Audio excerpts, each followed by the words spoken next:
Before you get on board, of course, there is the lounge. It's called the Galleries Lounge, and it's there at Terminal 5 and Terminal 3. Bizarrely at Heathrow, they have two different terminals to come from. The line at check-in was extraordinary. It was very long, and people were getting pissed off, and I don't blame them. When you're spending thousands of pounds, it's infuriating to have to queue. The Galleries Lounge is huge. I mean, thousands of passengers, obviously, with British Airways every day, and hundreds of them are in Club or First. The First people have a more exclusive lounge, but the Galleries Lounge is very, very nice. There's as much food as you can eat, as much snacks as you can eat, as much alcohol as you can drink. And there's many, many different choices of food, from pasta to meatballs to salads. It's all there for you. Afternoon tea as well if you fancy a sandwich and a scone. You can work in the office area of the lounge or just get drunk in the bar. Very nice seating. There's TVs as well where you can watch sports, but it is huge. It just doesn't feel special. I think that's the problem with it. There's no service either in the lounge. You have to help yourself. That's strange. I think Americans will struggle with that. But as I say, listen, there's nothing wrong with it. It's just not special. That's what Virgin Atlantic do. It all feels sexy. Richard Branson makes everything exciting. Even the lighting on the plane at Virgin is exciting. Whereas with BA, it's all just a bit grey and boring. I have to tell you, I'm hugely disappointed and gobsmacked how average this service was today. I won't be flying British Airways Club again. We are going to try first class on the way home. There was no first cabin available on the Montreal flight that we went on, which is 95. It's an old plane, I'm told, completely outdated and incredibly dull.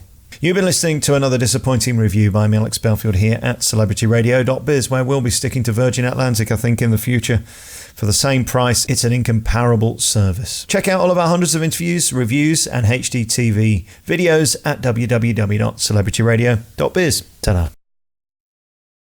Hello and welcome to another exclusive review with me, Alex Belfield, here at celebrityradio.biz, where last year we had over 12 million minutes viewed on YouTube. We're now the number one reviewer for lifestyle in the UK and Las Vegas on YouTube and Google page one. Thanks for tuning in. This week we're flying all the way to Montreal with British Airways. For the last 10 plus years we've been flying with Virgin Atlantic, but they decided to axe the Amex credit card, so this year we're flying British Airways. Upper class on Virgin is an exciting experience and one that we love to enjoy. So how does Club World compare? Well, it doesn't. Look at these seats. Ludicrous. You're looking in the eye of someone you might not know. You have to climb over someone you might not know to get to the seat that you don't want to sit in. They are hideous. I cannot believe how bad this product is. Add to that the fact that the club toilet was not working. It was a disaster from start to finish. The White Company give the cosmetics and linens. You see, it's all fur coat and no knickers with British Airways. They use all these clever names. But I don't care about the lip balm. I don't use it. I want to be able to get to my seat without having to jump over 13 people. I can't fathom what they're doing. The food was the worst that I've ever been served. Ever in the air. I couldn't believe how bad it was. We'll bring you pictures of that shortly. First though, to the seat. It is fully reclining, but look, you have to crawl round the side and get in through the back, and then you sit in your chair and you're staring in somebody's nose hole. Oh, it's unedifying. I mean, it's fine if you're friends, family, or a partner, you can have fun, but when you don't know the person, then we look at everything. It's just clunky. It's not right. It's annoying. Your laptop doesn't sit right on the table. Why can't they make a table that actually works? It blows my mind. The only thing I can think of positive to say is the glassware is very lovely. The glasses were fabulous. No Wi-Fi on my flight. That was broke too. The food, well, the bread is the worst bread I've ever tasted, but the salmon was nice, I have to admit. I mean, how can salmon be wrong? The goat's cheese was the best thing on the entire menu, I think. Very, very nice. But then we get to the mains and look at this monstrosity. Absolutely disgusting. To take a fillet steak and drench it in gravy with these tawdry carrots is just disgusting. Look, we couldn't even eat it. Just terrible. Look at the state of that plate. So then we opted for the chicken. We thought we'd try the chicken tikka masala. Ugh, look at this plate of vomit. Just disgusting.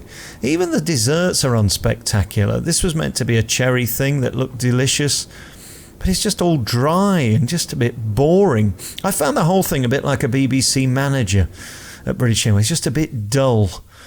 The linens were nice, I suppose, from the White Company, but do we really care?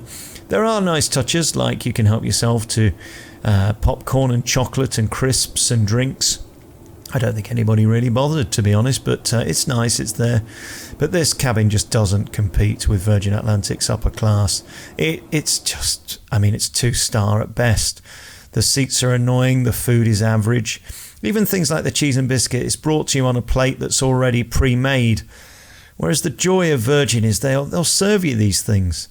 You know, they'll present you the cheese, the bread. No choice of bread on Virgin. You get about 5 different choices of bread. There's no sandwiches on landing. There's no choice. You just get this tapas. I mean, it's great. I actually love tapas, but a lot of people don't. They might want a sandwich. Why can't you have a sandwich? I was hugely disappointed in the whole thing. I don't know, British Airways. You've got to find another way of reinventing yourselves.